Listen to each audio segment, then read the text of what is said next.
live, so let's Okay. Okay. we're live now. Before anyone loses it, Mike. Just saying. Boy. How's Well, your I don't know if we want to get into it in the open or we want to go into it after we do our intros, but We'll get into it when we start the show. Oh, we have Alright. to. It's great. It was Such awesome. interesting theater, and well, let me just say this.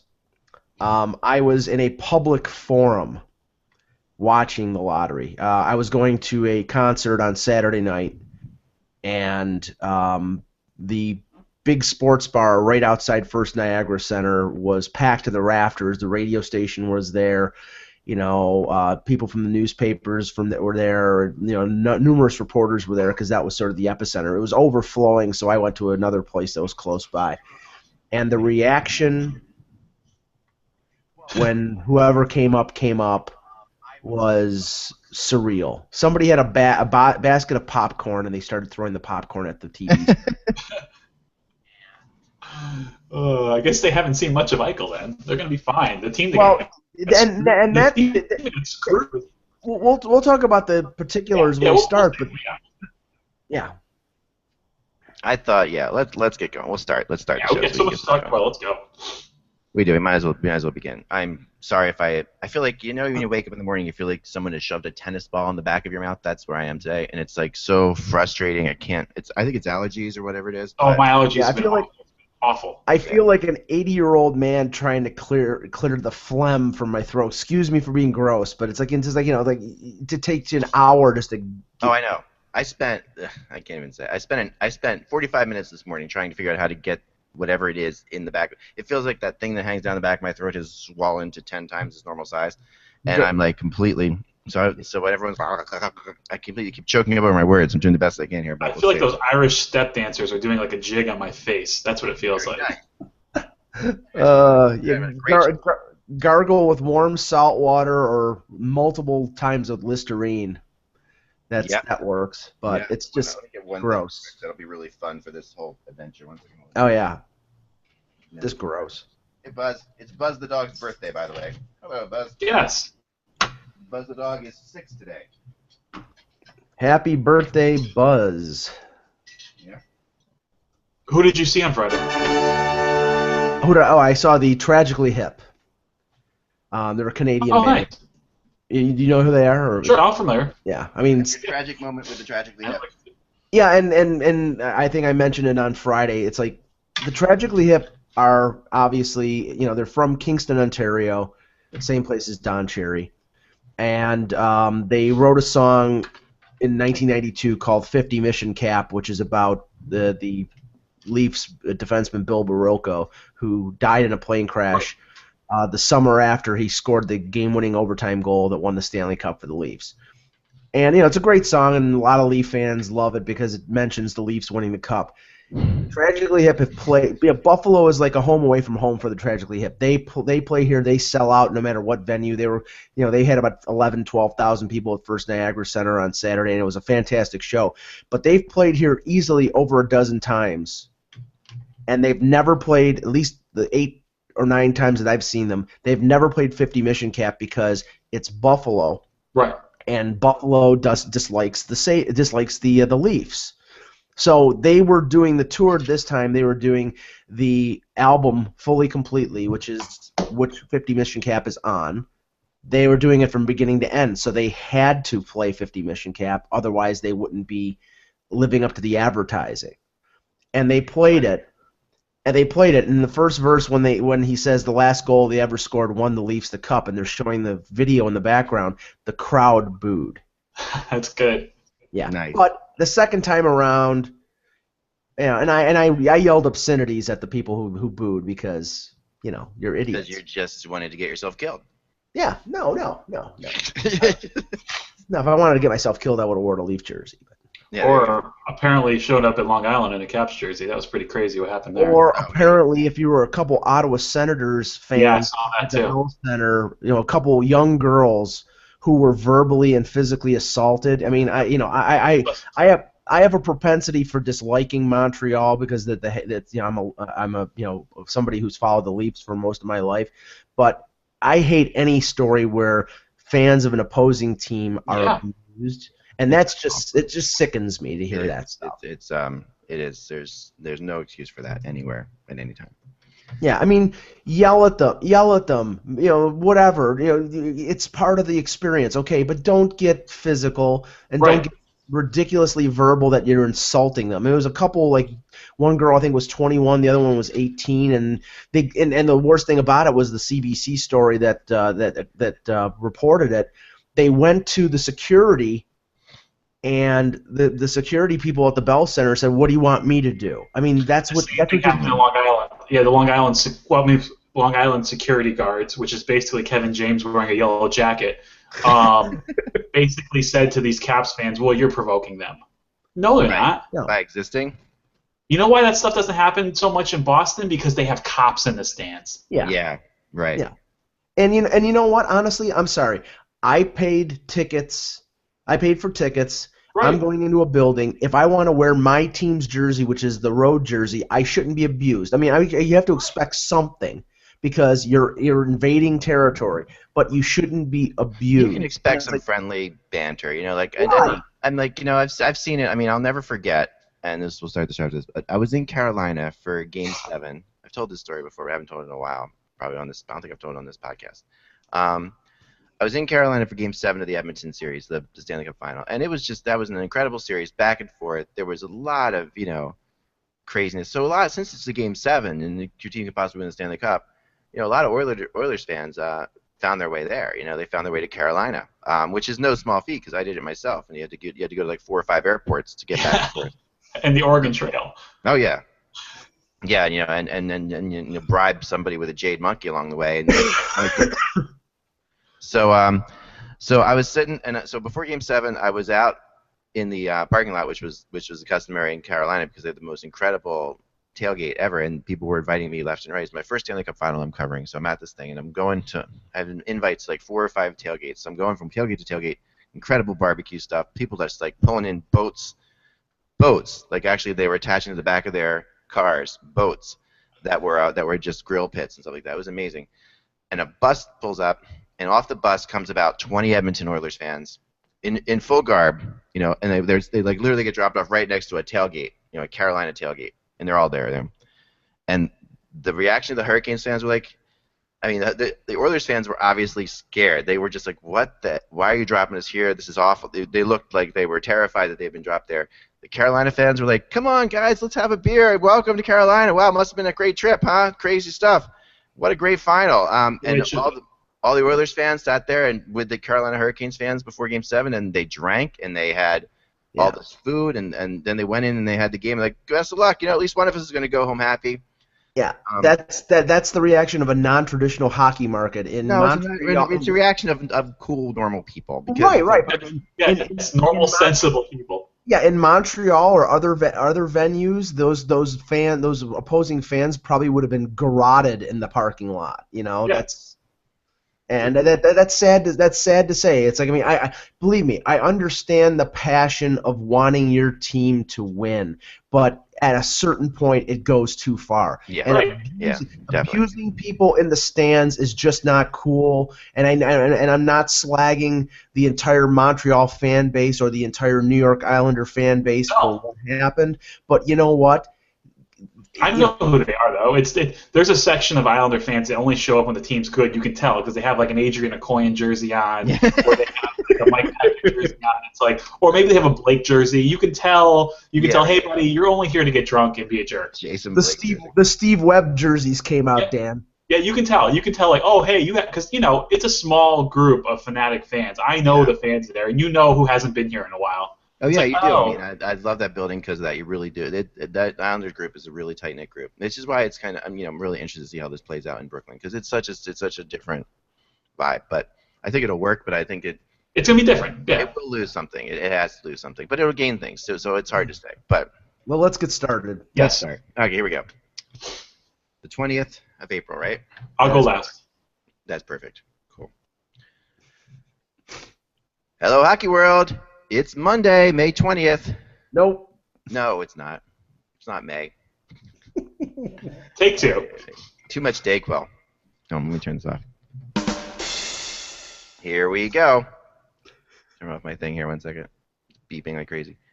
All right. Hello, Hockey World. It's Monday, April 20th, 2015. I'm Michael Lagello. I'm Connor McDavid's reaction from Saturday night. I'm Dan Petru. Hold on. And I'm spinning the ball. And I am Eklund. And the last ball is... Here we go. G51. Bingo. Bingo. There you go. And I'm Eklund, and you're watching the HockeyBuzzCast on HockeyBuzz.com. Put that away. This is the podcast. Oh man, that's never gonna get all those balls back in that thing. This is the podcast where we come to you once a week. No, we don't. We come to you once a day, Monday through Friday at 1 p.m. to discuss with you the goings on in the hockey world and kind of get you caught up with everything else. And there's so much to catch you up on now, and we all have somewhat of a cold, so a little bit of Dayquil in me, so I may just say the wrong date at some point, may start, spurting off about my opinions of new Genesis versus old Genesis. You never know what could happen today. But what's good? We're gonna start here because we have to start with We're gonna discuss the intricacies of wind and wuthering. Thank you. right, Okay. yeah, and yeah. I have no idea what you're talking about. Yes, it's a good thing probably. Dan. So and we're gonna start with the draft lottery, of course, because this was crazy theater. Yes, it was. And I have to admit, I haven't watched the draft lottery before. I just, I was so interesting, but not like this interesting. I'm an Islanders fan. I've watched it many times. Okay, yeah. So I haven't had a team really involved, and the Flyers have been the one time they were in it, they lost it, and I didn't watch that one. Since I cover the Maple Leafs, I watch it all the time. But usually the Leafs pick has been traded someplace else. Yes. Right, you watched it with Andrew disdain. Bancroft. So to further the Leafs' frustration with what happened, they were the closest. They were one ball away. Did you see this, Mike? Yes. Well, okay. And I don't think this is the first time the Leafs have been one ball away. But yeah, ask Phil Kessel. If you didn't, yeah, I'm sorry about that. If you didn't, let's just say this. If you didn't see the pre-show, I was at a concert on Saturday night, and I get a text blast from Chris Johnston from Sportsnet, and he gives out the particulars. The first three balls of the lottery came out 5, 14, and 6. So there was 11 potential combinations remaining. Of the 11, Columbus and Carolina had 1, Edmonton had 2, Buffalo had 3, and Toronto had 4 of the 11 remaining combos. So they had a 37 or 38% chance. Is this something you really want to know? It's like the kind of situation that you did. This is just all this does. For Leaf fans, that's the last thing you want. You wanted to hear that you lost by a wide margin and you didn't get it. To know that you came that close, and to know that the decrepit organization, which is where first picks go to die, gets their fourth first pick in 6 years, is insult. Honestly, it was absolutely insulting. And now the first thing, yeah. Watching the presentation. And he gets a popcorn back. Yeah, I was wondering where how the NHL was going to do it. I thought maybe they were going to just reveal the top 5 or whatever, and they decided to reveal it from 14 going forward to 1. Now, I don't know if they decided that because after they knew that the lottery that Edmonton was was going to. I thought it was actually a good way of doing it. Yeah, but I don't know why we didn't realize this is how they would do it. It made sense to do it this way. Because you would find out, the rest of the order didn't matter, but the whole idea of the gold, card. Yeah. But the thing was like Willy Wonka. Right? Yes, it was. It was exactly that. The thing was that if a team like say Dallas or Philadelphia had won, true. It would have been cut off. Awesome, because every time, believe me, when it came to the, I was nervous. Yeah, I was really involved. You weren't even involved. I was feel like I was watching Game 7 of a Stanley Cup final. I was like on the edge of my seat. I had just come in from having a catch with my son outside. We have to go inside and watch ping pong balls drop, son. it's a cats in the cradle moment for sure. So we go inside, and I go in, and we just come in there, and I am like actually, and I got my wife, and she's watching it, and we're all like on the edge of our seats. It was actually pretty cool. It was compelling. And go ahead, Dan. I just, I feel bad for once they broke all those odds down. I was like, wow, Toronto was this close. It's and just that much worse. Somehow Phil Kessel's going to get blamed for this. No, Yeah. well, the ghost of Harold Ballard will be blamed for it. But no, the thing was that, and a friend of mine was at a Toronto sports bar at the same time watching it, and the crowd when number 4 came up, the crowd was yelling Edmonton, Edmonton, Edmonton because they thought that if Edmonton had come out, then that Toronto would get the pick.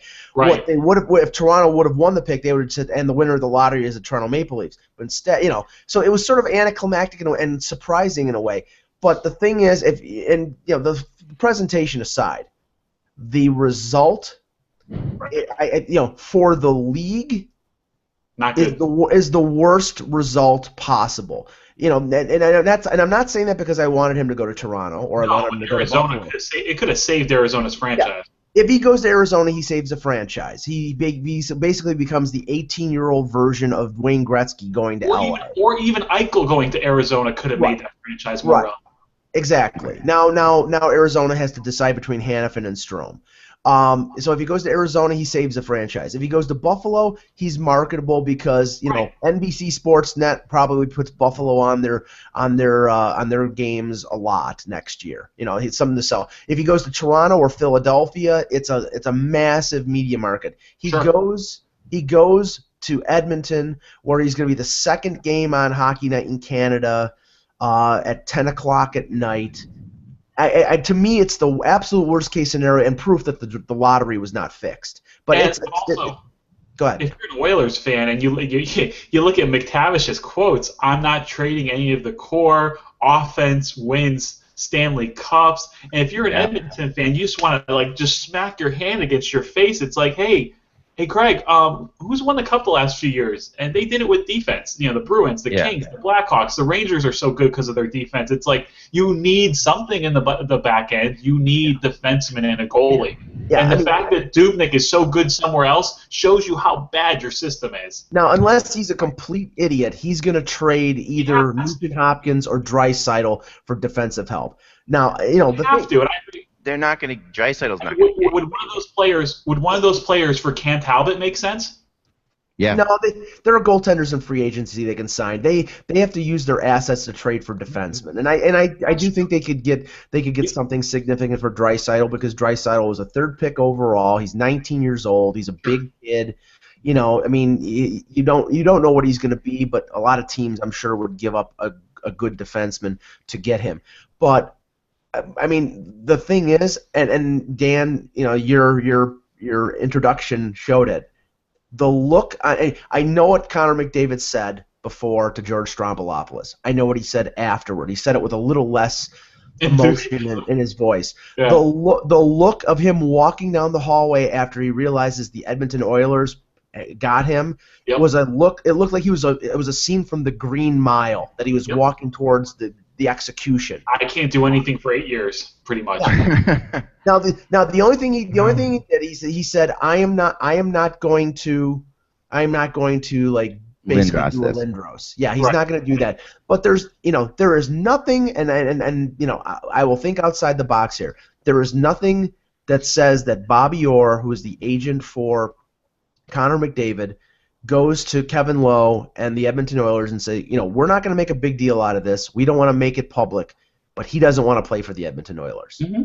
Well, you can't not. First of all, let me go back to March 18th for a second. March 18th, 2015, HockeyBuzz.com. A certain writer writes, no team should have the top pick twice in 5 years. And I get into this whole thing about what will happen if Edmonton wins this. And it's just, and I don't know. There's a part of me, there's enough patting myself on the back, there's a part of me that feels there's a certain amount of justification for Edmonton being the one team that I honestly don't think tried to suck getting this. I mean, I think they legitimately tried to suck. They sucked. Yeah. They legitimately were terrible. They didn't do anything to, they didn't do any. You could argue maybe they did. They traded Petrie, but they did try to. But Petrie was a UFA.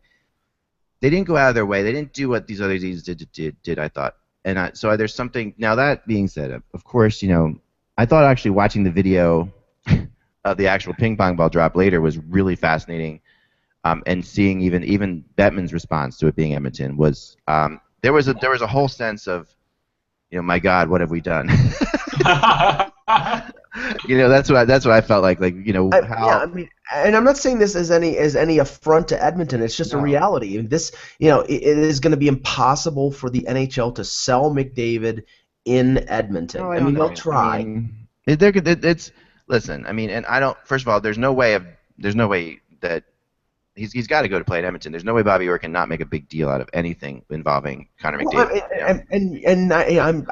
I'm not saying that you're wrong. I'm just saying, he's an 18-year-old kid. He indicated to Mike Zeisberger of the Toronto Sun on Friday, and even to Strombolopoulos before the lottery, that the teams that he wanted to go to were Buffalo and Toronto. I get that. Yeah, and Arizona, I'm sure, probably would have been more palatable for him because Anthony Duclair and Max Domi, his line mates from the World Juniors, were playing there. So and he would be on the ground floor of a franchise with a lot of young players. Edmonton, you've got, like I said, it's the cesspool of first overall picks. This isn't a knock on some of those players. This isn't a knock on the fan base or anything like that. It's inept organization. It's inept structurally. Yeah. The way it's run, I feel bad. Look, I'm an Islanders fan. I know about bad rebuilds. Okay, I know all about bad rebuilds. And when an Islanders fan is feeling bad for the Oilers because you guys have screwed this rebound up 10 times worse. Yeah. For drafting the same player every time. Yeah, right. It's like, with the exception of Taylor Hall, the other guys are all the same player, no defenseman, no goalie, and no plan. It's inept development as well because they threw all these kids in there at 18 years old, and they're going to do the same thing for McDavid. And granted, McDavid. No, they're not. Because McDavid is not them. I mean, the McDavid is apparently a different player. Okay, now we don't know yet. There's other things, but. This is not going to be a situation like the other players. I mean, all the other ones, really, at the end of the day, they need a Connor McDavid. They shouldn't need why we're all frustrated is they shouldn't need a Connor McDavid. They've had enough players. They've had enough chances. They've had enough ability to rebuild. But for whatever reason, they haven't been able to succeed doing that. So they actually do. I mean, the reason they had such a high chance is that they were bad enough that they actually do need a Connor McDavid. Now, where I have an issue with this whole thing is more with the Oilers fan base, and it's an incredible fan base. But I'll say there's something about Edmonton and Montreal fans that have the same kind of thing, that they value the players they have way more than they should, and that is something that I wouldn't want to change because it's part of the passion of what they are. I mean, everybody values your own player more than you should, but these particular fan bases really do. In Toronto, they actually undervalue their players sometimes, but as is the case with guys like Kessel, and but this is a fan base that I put out there immediately that the first call should be to Nashville, and that they should be offering up Hall or Nugent Hopkins, for Seth Jones or Roman Josi plus something like that. There's a trade to be made here that works for them, and there's a trade that works for Nashville. Yeah, yes. Nashville, I wouldn't make that trade. I wouldn't. Right, and that's I would like. You're not getting Seth Jones. I want to trade Seth Jones for Nathan McKinnon right now. The one thing right now. See, that's the thing. I agree that McTavish has to move one of these young guys, but the last thing he should do is move the wingers. You do not move Taylor Hall, you do not move Eberle, and you do not move Yakupov. You give McDavid skill players to play with on his line. You move Nugent Hopkins or you move Draisaitl because they're centers. Draisaitl's 19. I think Nugent Hopkins is 23. But let's talk about what they really need. I mean, what they really need. We just sat there and talked about it. They don't need They need a top two defenseman. They need a Jones or a Josi. And now if you're going to get those two, I mean, and Josi is a top two defenseman. I mean, the only team in the league, in my mind, that has 3 stud young top two defensemen is the Predators. I mean, people were arguing with me, but I think with that, St. Louis has 3 stud defensemen, and yeah, they do, but Bouwmeester's up there.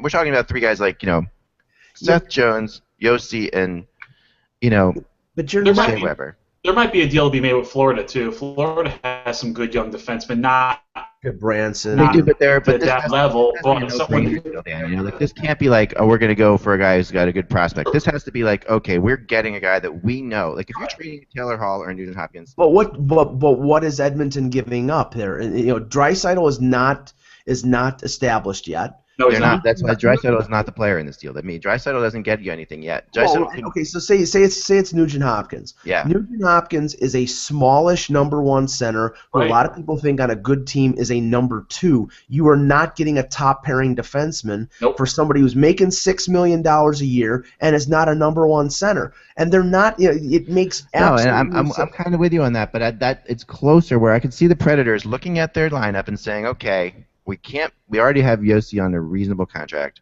Seth Jones and Shea Weber they're never going to trade Shea Weber because they've already paid for most of his contract and they're going to keep him there. So Seth Jones or Yossi are the 2 players. Seth Jones is the one who's still on his rookie deal, is going to demand a lot more money than Nashville should be giving another defenseman, to be frank. I mean, they just should. I mean, not that he's not worth it. He's worth the money, but they shouldn't be giving another defenseman. They need to get scoring up front. They need to get forward. So if you're going to spend that kind of money, spend it on Hopkins or spend it on Taylor Hall, then spend it on Seth Jones. And they need it. And I think that if they make a deal like that, then this all makes sense. But everybody from Nashville, I mean from Edmonton, hated this idea. Like when I put it out there, it was incredible. Like everybody said, there's no way we would trade any of our top guys for one of those, for Seth Jones or Roman Yossi. And to me that's just where.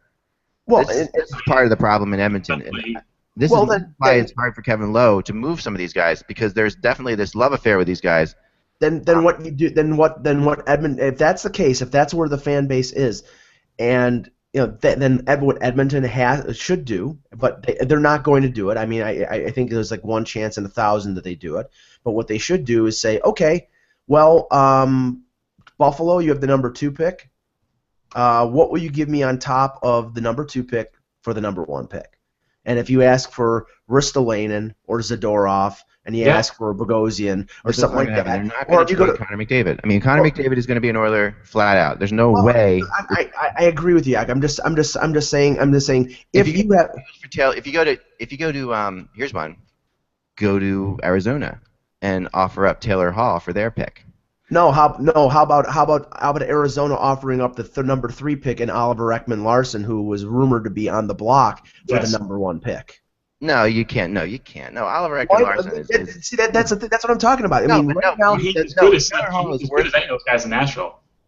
Yeah, no. The thing is this: Ekman-Larsson straight up for Taylor Hall. Okay, we could discuss that, but not that first. That first pick is Hanifin is a perfect fit for Edmonton. Bring him in. He really is. Trading Taylor Hall, if I'm McTavish, is stupid. What has Taylor Hall done for them? I mean, at the end of the day, we all agree he's the best of the picks that they've made. But where have they gotten with Taylor Hall? But I liked him as a player. I think he's like another Mark Messier type player. And if you trade Taylor Hall, then you take away McDavid's best weapon. I mean, honestly, I don't know about that because that's assuming that Taylor Hall. See, we don't know what works with McDavid necessarily. Like Taylor Hall's the kind of guy who wants the puck. Taylor Hall carries the puck up the ice. So does Connor McDavid. I mean, they're 2 players who are guys who carry the puck. Taylor Hall's not a sniper. He's a come down the wing player who scores big shots, big slap shots coming down the wing. He's basically Mark Messier playing the wing, right? So Taylor Hall. I think you make that judgment on Taylor Hall after you've seen the 2 play together. I mean, I can't. Honestly, I mean, I understand your point of view, and I agree with it to an extent. But I think if Edmonton is going to make a move regarding going after a defenseman, it's probably trading, like I said, Nugent Hopkins or Draisaitl. The thing is, though, but I'm saying right now, if you have things falling into place where you have McDavid essentially saying, I would prefer not to go there. I'll go there if you pick me, but I would prefer not to go there. I'm just let me go for a second here. If he says that, and you have Arizona offering the number 3 pick in Oliver Ekman-Larsson. You have the Sabres offering the number 2 pick and Ristolainen and probably another player or another first-round pick. Or you have Toronto offering the 4th pick, Morgan Riley and William Nylander or something. You know what I'm saying? And then Edmonton is able to draft Noah Hanifin with the lower pick. That makes more sense for them because they're getting defensemen who help them now and who help them in the next year or two. Do I think Edmonton's going to do this? Of course not. They're going to keep McDavid. They're going to make him the poster child, and they're probably going to still fail. But I don't know. I mean, it's hard to say that they're going to fail. I mean, this Oilers team looked better as the year went on. There were times when they had. I mean, their coaching was pretty good. They're getting there. I mean, it's taking them a while. It took the Islanders a while. The Islanders got there. The Oilers are getting there. It's taking a lot longer than it should. What took the Islanders to the next level? Boychuk and Leddy. Yeah. And Halak. I mean. Yeah. Defense and goaltending. Yeah, defense and goaltending, and that's what they need to do. But to me, the only thing you can do is, I'm kind of contradicting myself because getting Hanifin is a great thing, but I think that because he might be a sure thing, but you can't have a might be a sure thing for the Oilers right now on defense. That's why you really need to go after Jones or Yossi. Well, that's why I'm saying in any deal you would get yourself a defenseman who has proven that he can play in the NHL and somebody who you can hold on. But a proven defenseman is going to be straight up for Haller or Nugent Hopkins. That's the deal. Because the proven defenseman is not going to be a proven defenseman and a pick. I don't see Nashville making that move because Nugent Hopkins, even though Nashville needs a number 1 center, I don't think Nugent Hopkins is a number 1 center. So, but it's debatable though because it's like one of these situations, right? That we don't know what Nugent Hopkins really is because he's been in Edmonton. There's a lot of that's what they'll say, and I do see Nashville making that move because they can't have $5 million plus defensemen on their team. They just can't do it. The other reaction to Saturday's results that sort of irked me was the fact that Sabres GM Tim Murray came out and was completely upset with the fact that they lost the lottery. He was saying after the fact that he thinks that 30th place should be guaranteed the last pick. I mean, sour grapes, and I'm like, Mr. Murray, excuse me, you got Jack Eichel. Eichel. And Dan, isn't it crazy that already the Sabres have made that one flip, and then Jack Eichel appears like on some website, drunk, saying I'm coming for you, Buffalo. That was 2 months ago. Yeah, but these guys, I mean, they haven't even started. Yeah. There's already weirdness going on there. That's what I'm saying. It's kind of strange. Wouldn't it be funny? Wouldn't it be funny if Eichel has every right to be a little ticked off about this? Like, dude, I'm a good player too. I can help you win Stanley Cups too. Yeah. It's like, hey, I was really close to winning that national title. Maybe I'll go back to college. I'm getting that, Dan. I'm getting that, and there's a sort of an undercurrent that's saying that in some ways. Like I wouldn't be shocked. Like a month ago, I would have been absolutely shocked. But I feel like some of the things he said and some of the other things you're just hearing, it just wouldn't surprise me right now. I mean, the Sabres fans' reaction, the Sabres media reaction to it was generally, positive because Eichel I don't think he's the equal of McDavid, but I think he's relatively close. I think he's a very good young player, and he's going to be a fine pro. The reaction of some of the Canadian media who puts McDavid way ahead of Eichel was like, how did that tanking taste, Buffalo? And I'm like, right. What are you talking about? They're still getting a premium player who, if it wasn't for a generational guy like McDavid, would have been the number 1 pick. And I think Eichel is pretty close to being a generational player as well. The funny thing is, I'm hearing all these comparisons, with McDavid, generational, Gretzky, Crosby, that kind of thing. The comparisons I'm hearing with Eichel are somewhere between Yzerman and Taves. Okay. Yeah, right. Not terrible. That's like saying, being the second person to choose. Here's 2 of the most beautiful women you'll ever see in your life. You get to choose second. All right. Right. That's okay. Yeah. It's screwed here with Arizona. Arizona was destroyed by this. Buffalo has. They're the ones who got screwed. I agree with you. Buffalo has no business being disappointed that this is what they played for. This was the whole purpose of finishing in 30th place. Yes. You paid for the guarantee of at least getting Eichel. You had an 80% chance of getting him. If I'm a Sabres fan, I'm like doing huzzas and handsprings. Get me the jersey. I'll sign up for it. Well, that's not how people work. It's like they knew they were going to get at least David Eichels. I mean, they knew they were going to get Eichels. So psychologically, that getting Eichel at this point isn't anything big. So like to them, I think Eichel's better right now too. I don't think he's going to be better at 23 or 24, but I think Eichel's better right now. The three biggest losers in this, as a result of this lottery, were the Arizona Coyotes, because they finished 29th and now moved to third, and they get a less certain pick. B, McDavid, because he clearly, and I can't read the kid's mind. I can just say from body language and seeing the expression on his face, he did not want to go to Edmonton. Maybe he'll still go, but I can't get the vision of the sourpuss on his face when he was walking down the hallway. And third, the NHL, because I think that him being in Edmonton doesn't help him at all.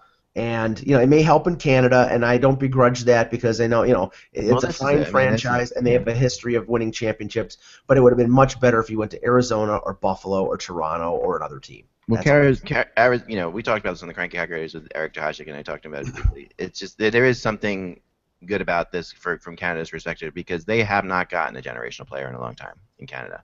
The players you would call generational. I would throw Tavares in there too, and I would definitely throw in Stamkos. These guys, those are the guys who none of those guys have gone to Canada. So this is definitely the biggest player to be drafted by a Canadian team since Gretzky. This is the biggest. Lindros Gross was drafted by Quebec. Right. Since is Carey Price is Carey Price in that mix? He is now, but at the time he wasn't. So. Right. Yeah, that was a very criticized pick. Yeah, everybody wanted them to take Gilbert Brulé at the time, if you remember. Yeah. Oh gosh. That was but yeah, and at the end of the day, sure, and I made that argument too. Carey Price is a generational player, but he's so I guess we should move on because there's so much else to go into. But we'll definitely be talking about this more. I think that my opinion is there's no question that he's going to Edmonton. Edmonton's going to have him for at least 3 years, perhaps more. Where I could see this getting, I could see after his rookie contract something coming up. Like I could see him if things just aren't going well, and at that point, the Oilers could move him for probably a lot more than they can now because he's 3 years in, and he's a better player. Or he opens himself up. Well, I don't know about the rules, but he would be open up to the possibility of an offer sheet, I believe. Yeah, he could. No, he could offer sheet. He would probably get offer sheeted too.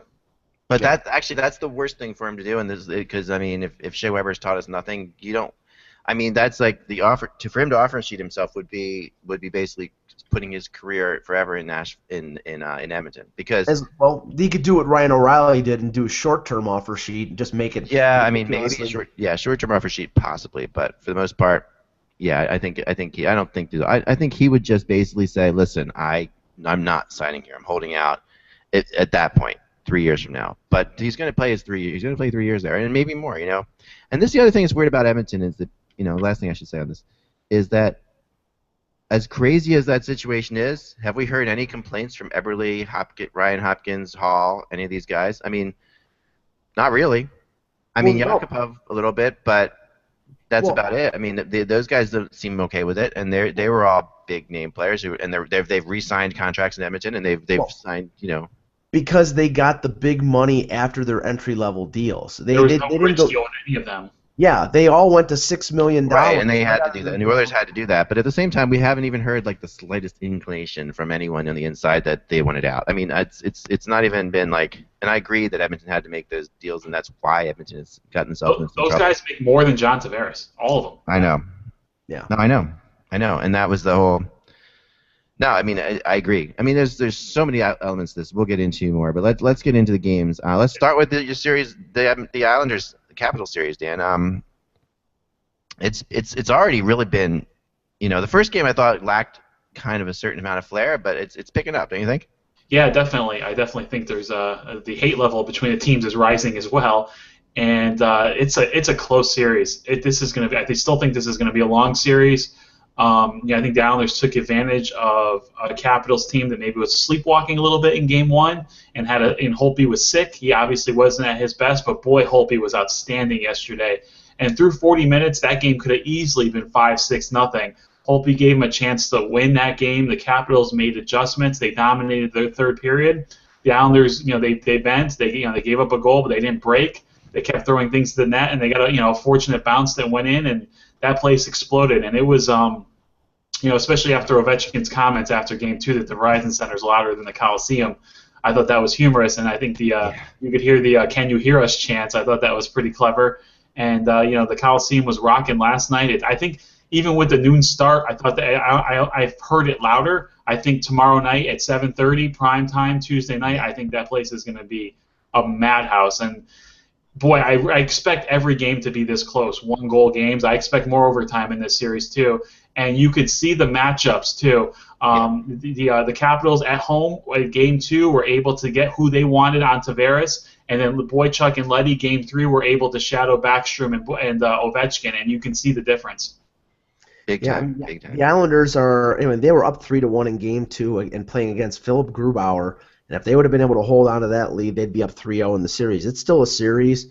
And Holtby played very well, as you said, Dan, yesterday. I mean, I think that the Islanders have to get up 3-1 in this series. If they do, I think they can win. If it goes back 2-2 and it goes back to Washington, I picked Washington in this series. It's a very even series, but I think the momentum completely swings if they tie up the series tomorrow and go back to Washington 2-2. Yeah, and the thing is, when the Islanders were up 3-1, I still felt that they weren't playing that great. Yeah. And it wasn't they didn't lose Game 2 because Grabauer stole the game or anything. I didn't think he was anything special. It's just the Capitals took that game over, and the Islanders couldn't get a shot on goal for the last 30 minutes of that game. And the Caps completely took that game over. I think tomorrow is very important. Obviously, if it's a best of 3, it becomes a best of 3 series. I'm expecting more overtime in these games. I think every game is going to be that close, especially if Holtby and Halak are playing as well as they are. And the injury situation, I know that Eric Fehr got hurt yesterday, and Marcus Johansson got hurt, and to me it looked like an Achilles. It looked like he did not look good. No, did not look good. And those are 2 key players for the Caps, and if they're out, then I think the Islanders have the advantage. I'm hearing some rumors that Hamonic may be available for Game 6. I can't confirm that, but I'm hearing some rumors that he might be available for Game 6, and boy, would that be a huge acquisition, because then you don't always have to have Leddy and Boychuk on that top line. Hamonic is more than competent enough to play against the best players on the other team.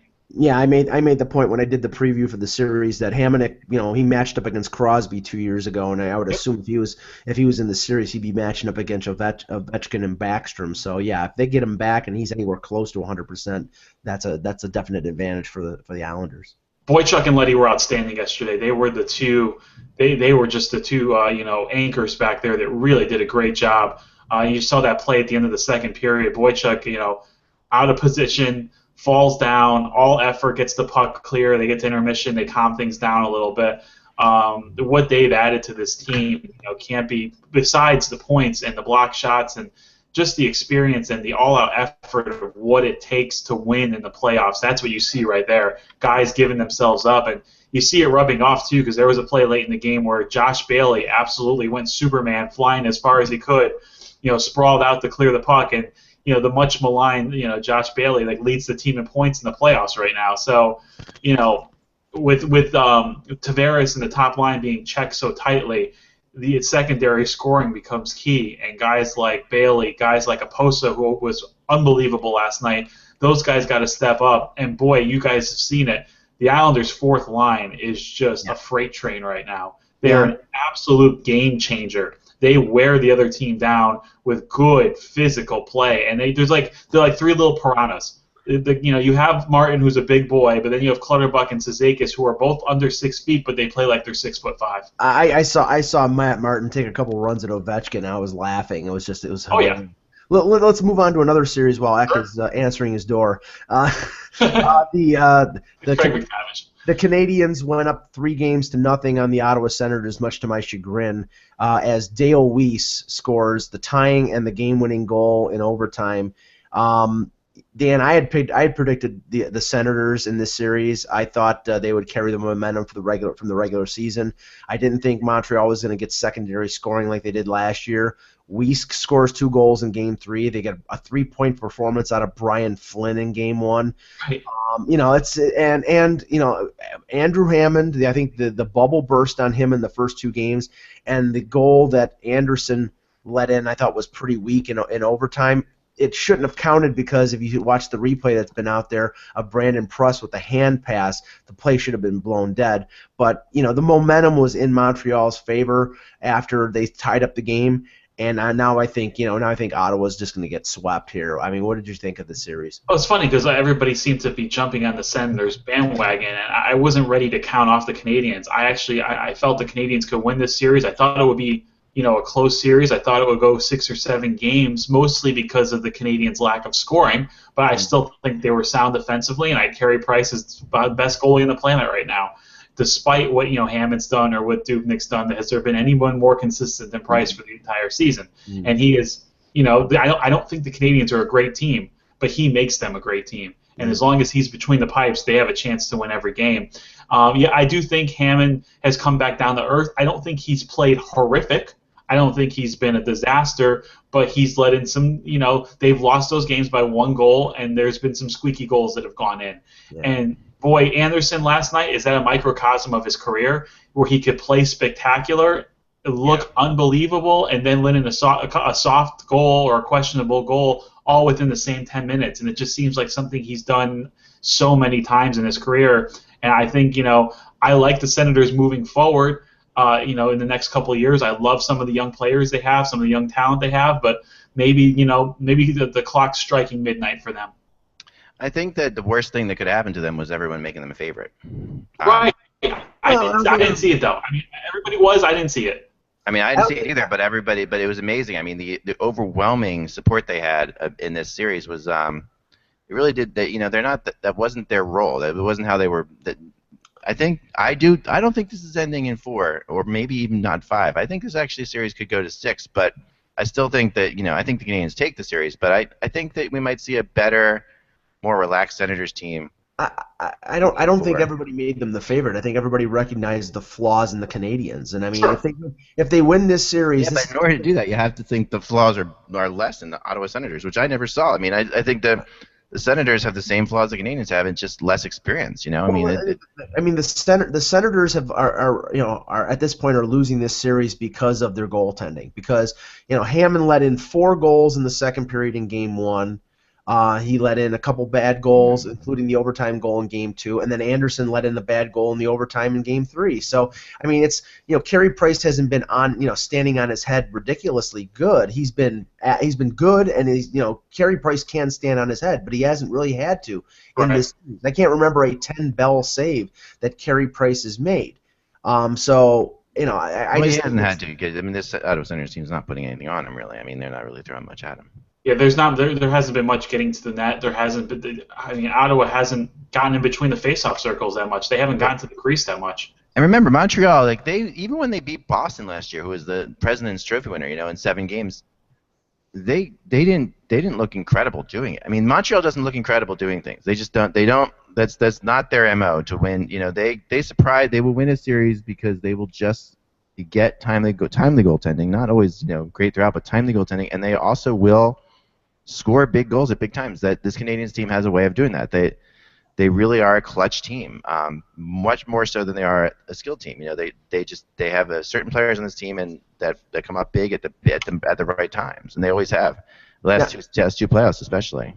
Now the series in the West, if you would have told me that Scott Darling was going to goaltend Pekka Rinne, I would have thought you were on some sort of hallucinogenics. Well, it's nice when your starter is not doing that well that you can bring in another guy. Come on! Hey, I said bring in Hutton. No, because this is the thing, okay? Darling showed moments of this in the regular season. This isn't completely out of the norm. I mean, Darling would stole some games from them. And I don't think Darling, we could make this argument forever, and people know that I've been saying forever that the Predators need to get somebody that could come in and stopgap when, to give Rinne a break when he needs a break at times. And this I think, all these people are making the argument, you guys have always made the argument that, the Predators can't win without Rinne. Well, can the Blackhawks win without Crawford being that good? I don't know. I mean, I think Crawford still is going to return to the net, by the way, and I think he's not going to play in Game 4, but I think we'll still see Crawford in the playoffs if the Blackhawks go on. So I have long thought that Corey Crawford was essentially the Chris Osgood of Yes, 2014. that's exactly what I was going to say. I'm not saying that Corey Crawford it's interesting you guys say that because I don't see it that way, and I was not when they moved Niemi out and they brought Crawford up.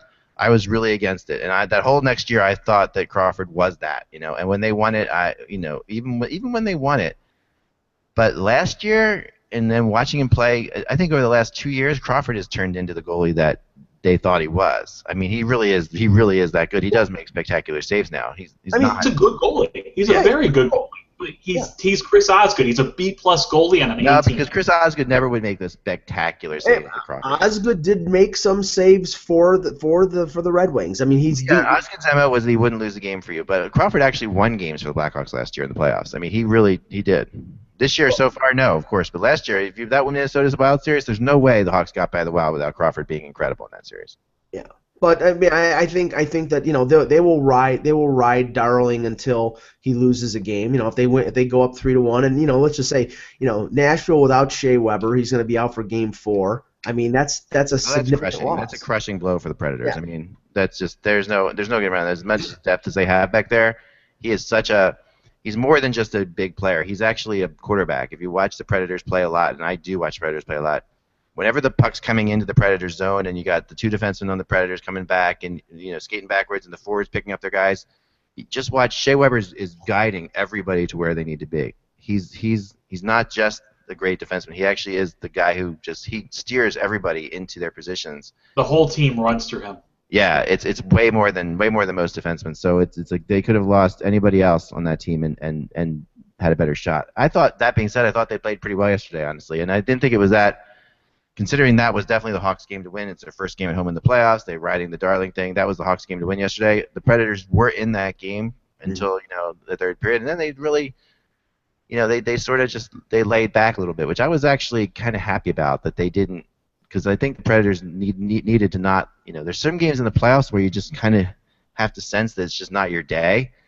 And because if you try to win every game like it's your final game, you're going to burn yourself out. I think the Predators have a lot left in the tank after yesterday's game because they really didn't play nearly at the energy level that they played at in Nashville. Well, you could do what the Vancouver Canucks did last night and get really cheap and start running people and hitting them in the head in the third period when they knew they were going to lose. I mean, I have long had a disdain for the Vancouver Canucks because they dive a lot and they're cheap. But Kevin Bieksa takes a run at Sam Reinhart and hits him in the head, cuts him on the cheek, and he wasn't concussed. He took a couple big hits yesterday. And Bennett, right? And Johnny Gaudreau got run at. I mean, and Amuse was running around like an idiot 2 games in a row. Yeah, Alex Burrows. I think it was Alex Burrows that took the run at Gaudreau, and then Chris Russell fought him. I mean, if Vancouver, if they're going to rely on those kind of tactics, I think that series is going to be over rather. How good is Johnny Gaudreau, though? I mean, it's unbelievable to watch him play. I mean, that little touch pass he made to Monahan on the goal yesterday. Yep. I mean, that one-time pass to Monahan on the power play, it doesn't show up much, and people weren't really talking about it. But that's a super skilled play. I mean, because that's a hard pass coming to him. He's got to figure out how to take enough off that pass while not, so it doesn't go back, at Monahan like a laser, and yet direct it to Monahan through traffic. It was unbelievable. But he does it all in seamless, with such ease.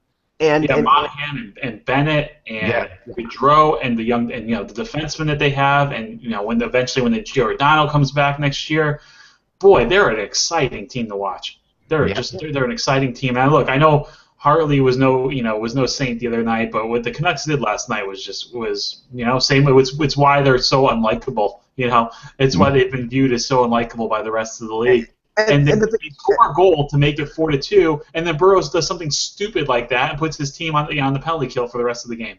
And the thing that's laughable is that Hartley gets fined $50,000 for putting out a quote goon lineup. They didn't say that, but that's the insinuation. Yeah, and then when Vancouver,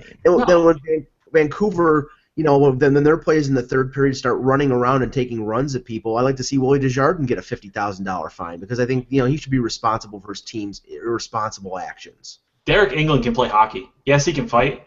He can play hockey too. Yeah. He can play. And I see. I think you guys are being a little hard on Vancouver. I'm not. I think that this has been an impressive Vancouver team all year to me, and they Yeah, there's just a history of this with them. oh, there's a history, yes, but at this, and the fans, feed into that. But at times, but I think that I have so much respect for the Sedins. I just think that they're just phenomenal and great people too. So I think that there are players on that team that I Well, yeah. do respect. And there's defense. I mean, the defense, and I'll take either BX or Ham, who's on my team any day of the week. They're both such hard-nosed defensemen. Now, I think that what was interesting last night is I asked the question that I think just has yes, is it possible that you go to Ryan Miller at this point? Like at any point, like because and boy, was I just attacked for that one. And I just think it's just a legitimate question you have to ask yourself because if you fall down 3-1, do you go to Ryan Miller? At what point do you go to Ryan Miller? I mean, he's your starting goalie. As great as Eddie Lack's been, Ryan Miller's your starting goalie. And Ryan Miller has a lot more playoff experience than Eddie Lack has. They said that Ryan Miller's been to conference finals. He's been there. They said that they opted for Lack over Miller at the beginning of the series because Miller's knee was not 100% back. If that's the case, I mean, I don't think that Lack was responsible for. No, I didn't think he was either. But I actually thought he played pretty well. But I'm just saying, as a change of pace. Yeah, you just got to change it up. Sometimes you just need to get a backup goalie in there to change things up and take you through a little while. And I think that's what they were trying to do, or that's what they needed to do. But I think the Wild Blues series. Anybody else been slightly disappointed by the series? I mean, I was expecting more. I don't know. Maybe there's not enough hatred yet between these two teams. Right. I don't know. There's too much fear between these two teams. The problem is I get the sense that both these teams are too afraid to lose. Yes. It's a lot of caution. Yeah. Cautious play. Yeah, it's very cautious, and neither team works that way. Both of these teams are teams that have to play on the edge, and they have to play, all out and throw caution to the wind to be successful. And yet they realize they're both playing really good teams, and they're both terrified of going out in the first round. It just feels like to me that, and they're both very likely, one of them is going to go out in the first round, so they have to deal with it. I think that the first team that figures that out will win the series. That's what it feels like to me. It's just like one of these teams will actually just go for it and play to win as opposed to playing not to lose, which is a lot going on in that series to me. If the Tarasenko line plays like they did in Game 2, that's a big game changer right there. Yeah. And Tarasenko, I mean, is by far the most skilled player in that series. If he takes over, we're in trouble. He has game-changing ability. Oh yeah. The Winnipeg Anaheim series. I mean, that was a crushing goal by Silfverberg late in the third period in Game 2. I mean, I thought Winnipeg was the better of the two teams in that game, and if Anaheim ties it up. In the first game at times, I mean, this series is going exactly as I thought it would, and I still think Winnipeg's going to win this series. And because I really expected Anaheim to eke out the first two games because that's what they've been doing all year. They've been eking out 1-goal games. This is nothing new, but I think it's going to be really a different story when they have to go to Winnipeg, because that place is going to be so crazy and nutso. I mean, this franchise has never won a playoff game. I mean, realize that's that's kind of the crazy thing. I mean, they got swept when they were the Thrashers in their one series. So they're going to win a playoff game here in Winnipeg. I really think, and that could be pretty important. I think it's a 6 or 7 game series, but I think that Anaheim has to win one of these two in Winnipeg. If they don't, it's Anaheim's in trouble, I think. And I don't think we should be surprised that Pittsburgh stepped up against the Rangers in Game 2. I mean, if anybody expected a team with Sidney Crosby and Evgeny Malkin to just lay down, I don't think that's the case. I mean, I think this is going to be an actual series. I still think the Rangers are going to win probably in 5 or 6, but it's not going to be easy. I think if the Rangers split in Pittsburgh, they're still going to win the series in 6. But tonight's going to be an interesting game because if the Penguins win today, then all of a sudden there's a little seed of doubt that starts to get planted. A little pressure gets put on the Rangers. I agree, Dan. I think this is the series because if the Rangers come out and just blow them out of the water tonight at home, that throws tons of doubt to the Penguins fans and everything like that. It suddenly becomes like, okay, we managed to get one, but to winning that one game in New York means nothing if Pittsburgh doesn't take tonight. Yeah. And with Tampa Bay and Detroit, I think Detroit, for them to have had a chance to win this series, they needed Peter Mrazek to continue to play the way he did in Game 1. He got lit up in Game 2 by Tampa. Tampa woke up. I mean, they put a ton of shots on Mrazek in the first game, but couldn't beat him. This game, they beat him 4 times. They brought in Jimmy Howard, and Jimmy Howard was Jimmy Howard. So now if they go back to Jimmy Howard in Game 3, I think Tampa's going to roll over the Red Wings, but we'll see. It sounds like they're going to Mrazek, and that's what it sounds like. But I think they should go to Mrazek. But yeah, Darling is playing for sure in Game 4. A couple other things that popped up on my thing during this. Yeah, so Darling's playing in Game 4. There was another thing I thought, but maybe that's it. So let's move on to the coaching situation too before we get out of here. Todd McClellan and the San Jose Sharks have had that dinner, where they say, you know what, this is just not working out. It's not you, it's not me. It's just okay. We're all good. It's how it plays out. It's not you, it's not me. It's Joe Thornton. Right. I really thought, yeah, right. It's just like, we can keep the kids. Yeah. And they're split. McClellan's leaving Thornton and Marlowe, and he's getting the hell out of Dodge, which I think is a great idea for him personally. I think that he's got to get out of there. He's a good coach. He's a good coach, and I think that being able to name I think that Doug Wilson did him a huge favor by structuring this contract this way, so he can actually get out on his own terms. And I think that I wouldn't be surprised to see him announced as a coach in Philadelphia very soon. Like, I really think that this could be working out. This all could be working together. Well, I think he's going to wait, because I think at least till the end of the first round of the playoffs, because of the potential of so many jobs opening up. I mean, we know that Tippett's situation in Arizona is tenuous in terms of whether he wants to leave. If St. Louis loses, Hitchcock could be out in St. Louis. The same thing with Boudreau and Anaheim. That one's opening up. We don't know what's going to happen with Babcock. If Babcock goes on the market, then McClellan, I think, is the second most sought after coach behind Babcock. And the interesting situation that came up, and Ty Anderson wrote about it yesterday, and I still can't believe it, and if it is true, it's laughable, is the fact that Mike Milbury is the candidate for the coaching job with the Boston Bruins if they fire Claude Julien. What a cluster in Boston. That can't be true. That just can't be true, right? Right? There's in no bizarre world is that true. I so hope it's true. Part of me wants it to be true too. Yeah, so he can I always am skeptical of media people when their names come up in these types of things, like what we've seen with Pierre. Right. Pierre McGuire. I mean, I think that these guys can do it, but I also think that they know how to get their name out there too. So it's another. But think of this, Zach. You've got Cam Neely taking possession of the Bruins organization now that Chiarelli is gone. Don Sweeney is probably going to be is likely, as Ty said on Friday, is likely going to be the Bruins GM. Don Sweeney and Cam Neely played for Mike Milbury when they made the Stanley Cup in the late 80s and early 90s. He was the coach of the Bruins. So I could see it being plausible, and he does Bruins broadcasts. He's still in the loop there. They like him. I don't think it's out of the realm of possibility. I don't think this is a Pierre McGuire situation where his name is out there just to get his name out there. I think this is possible. I mean, if he's not making a ton of money working for NBC and he wants to go back in the coach, he's got that itch. I could see it happening. Could you imagine the first time the Bruins come to Long Island? That would be interesting. Oh yeah, that would be great. That'd be hilarious. Or Brooklyn. It would be Brooklyn. But still, how funny would that be? Yeah, that would be amazing. I mean, why not? I don't know. I'm skeptical, but it's not impossible. At the same time, he was better coach than he was a GM, so maybe. Now, the other name that was reported over the weekend was, Buffalo is going to wait until all the candidates are out there. But the name that popped out that I hadn't heard of before in connection to Buffalo was Peter DeBoer, the former Devils and Panthers coach. And it makes a bit of sense because Peter DeBoer is an excellent teacher. He works well with young players. Yeah. He's a good defensive coach, teaches a good structure. I could see that happening, and if that happened, I wouldn't doubt that former Toronto Marlies and Maple Leafs assistant Steve Spott would be part of his staff. Wherever DeBoer is going, I would think Spott's going to be part of it.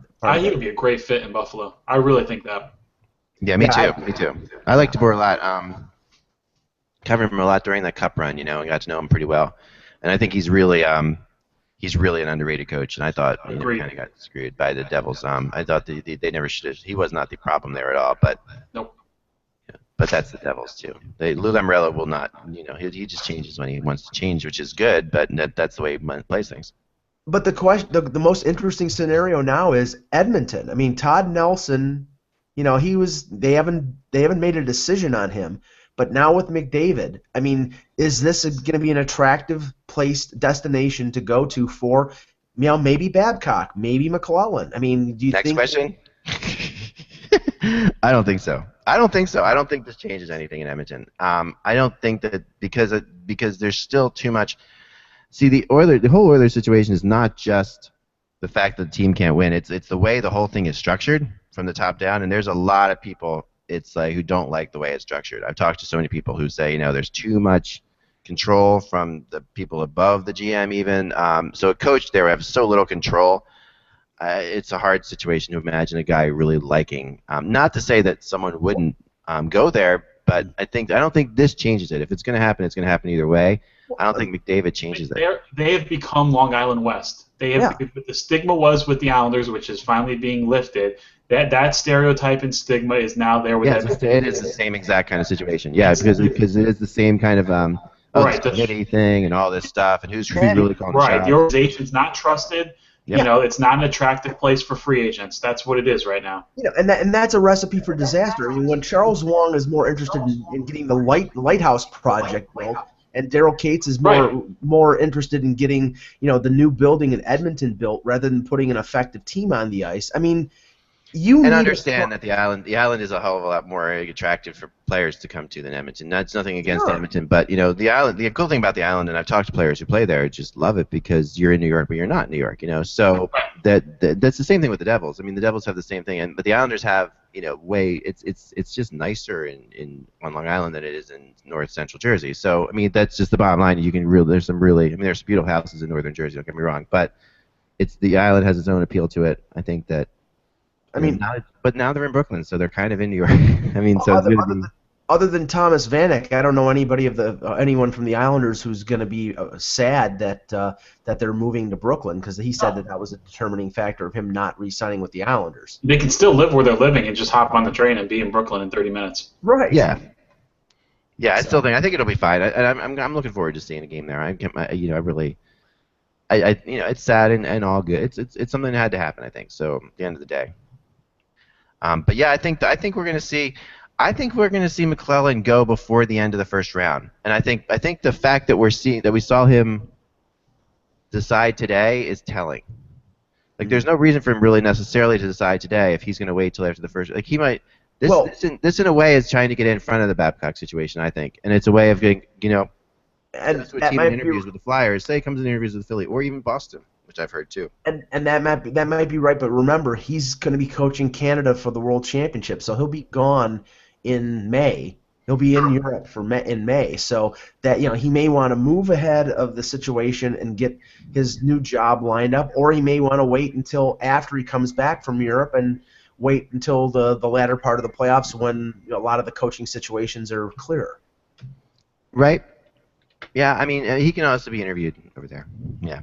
I mean, he can be interviewed. The Skype. We can see Skype interviews here, situations like that too. So, yeah, but anything's possible. I think that, and it's not going to take that long. I mean, this could happen before the Canada thing happened. I mean, this could happen in the next couple of days. I mean, I think that McLellan leaving there, he probably has a good sense of what's out there now, and probably knows a couple possibilities before he leaves there. Otherwise, why would you leave? Oh no, I'm sure he has something lined up, right? He has his feelers out there. His agent's done its work, and yeah. I think Philly does make sense for him. I think it does. It does for a couple reasons. One, because, and just when you read the tea leaves here, it was going to take Hextall a while to get to figure out Berube, and it took him a day, right? McLellan was going to take a while to decide. It took him a day or two, right? So I think that it's hard to imagine that there might not be a connection there between those sides talking to each other and figuring this out. And there's no sense in waiting for Babcock, somebody who may not leave Detroit, and if he does leave, he's going to either want to hit a home run for money, which means Toronto's in the mix, but I don't think he's going to go there because that's a situation that's going to take 3 or 4 years. Yeah, he's not a rebuild coach. Yeah, no, or Buffalo. I mean, I think Buffalo makes sense. He's got a connection to Tim Murray from the Anaheim organization. You know, they've got a lot of young talent that he can mold. It would probably be a 1 or 2 year turnaround for the Sabres, and they have a lot of clearance in terms of salary cap, so they could add players, and he would probably have some control in terms of player personnel.